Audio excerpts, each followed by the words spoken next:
Hello everyone. Decentralization in India. This is the topic we are going to discuss now. हम लोग जानते हैं कि इंडिया एक फेडरल कंट्री है and in a federal country there are two or more than two levels of government. Till 1992, 73rd and 74th amendment in the constitution of our country, we were having only two levels of government, only two tiers of government. The first level at the national level, the union level, the central level, the union government, Bharat Sarkar, Government of India, central government, we give different names. The second level, the constituent units, the state governments, the provincial governments, we give these names.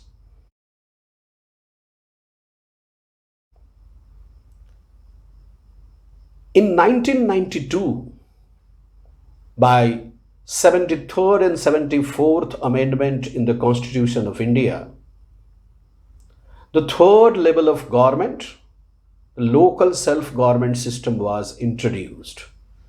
It was a very, very good effort for the introduction of the third level of government, decentralization, or you can say more and more opportunity to the people to participate in political affairs of the country.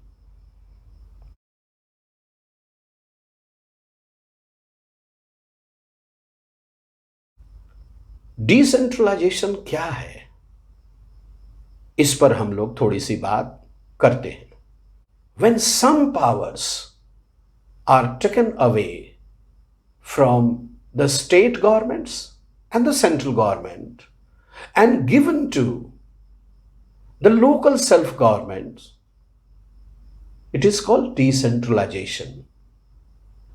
जब राष्ट्रीय स्तर की सरकार या केंद्र स्तर की सरकार और कॉन्स्टिट्यूएंट यूनिट्स की सरकारें या राज्यों की सरकारें इनके कुछ पावर्स ले करके एक तीसरे स्तर की, तीसरे लेवल की सरकार बनाकर उसको दे दिया जाता है, जिसको हम लोकल सेल्फ गवर्नमेंट कहते हैं. तो इसी को हम लोग यहां पर डिसेंट्रलाइजेशन के नाम से पुकार रहे हैं, एड्रेस कर रहे हैं. लोकल सेल्फ गवर्नमेंट क्यों, डिसेंट्रलाइजेशन क्यों? डिसेंट्रलाइजेशन इसलिए कि लोकल प्रॉब्लम्स कैसे इमर्ज हुए, उनका क्या सॉल्यूशन हो सकता है, उनको कैसे सॉल्व किया जा सकता है, इसमें लोकल लोगों का पार्टिसिपेशन बहुत जरूरी था. And participation of local people in solving local problems gives them an opportunity to enrich their democratic values. And the roots of democracy in the country becomes stronger. जब हम लोग लोकल प्रॉब्लम्स को solve करने के लिए local people के participation को बढ़ाते हैं, तो उनका पॉलिटिकल पार्टिसिपेशन बढ़ता है, पॉलिटिकल अवेयरनेस बढ़ता है, देश प्रेम बढ़ता है, पैट्रियटिज्म बढ़ता है, फीलिंग ऑफ वननेस डेवलप होता है, और सबसे बड़ी बात कि डेमोक्रेटिक वैल्यूज एनरीच होते हैं, मजबूत होते हैं.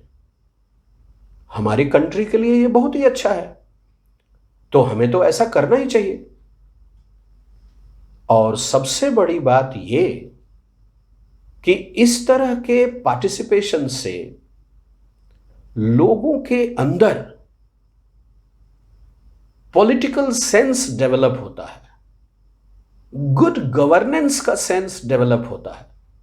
By solving their own problems, people develop the skill of decision making, problem solving, and it is always good for a democratic nation, a federal nation.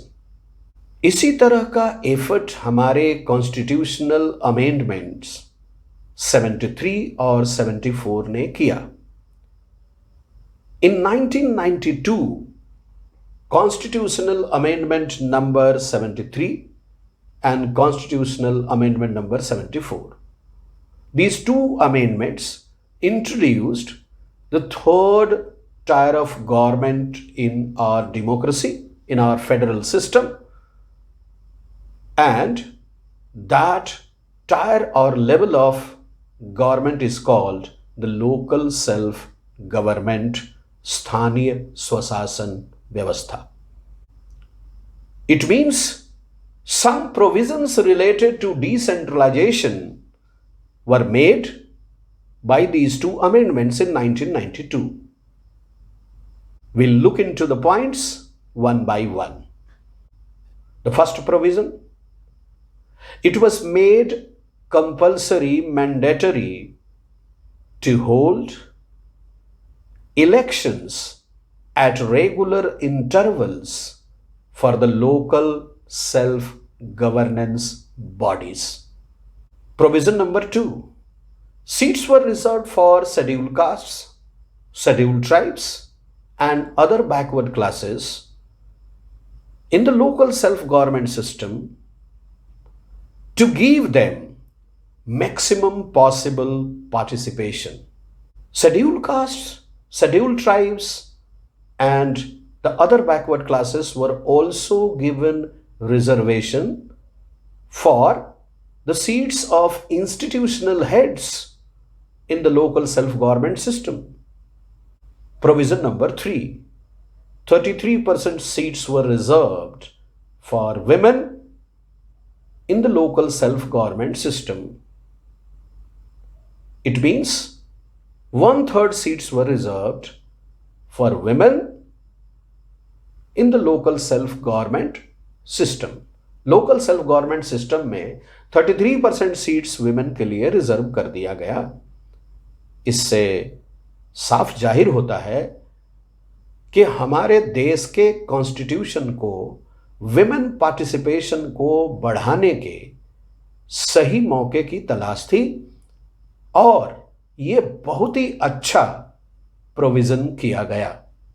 Provision number 4, an independent institution, the State Election Commission, was constituted in all the constituent units to organize free and fair panchayat and municipal elections at regular intervals.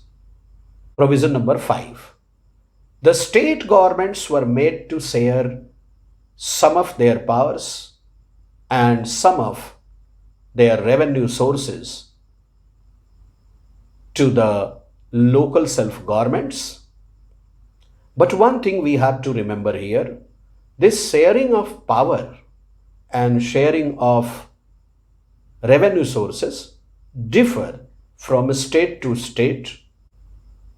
I hope all of you have understood the topic decentralization in the federal structure of India. Thank you very much. God bless you all. Please do take care of your health and studies.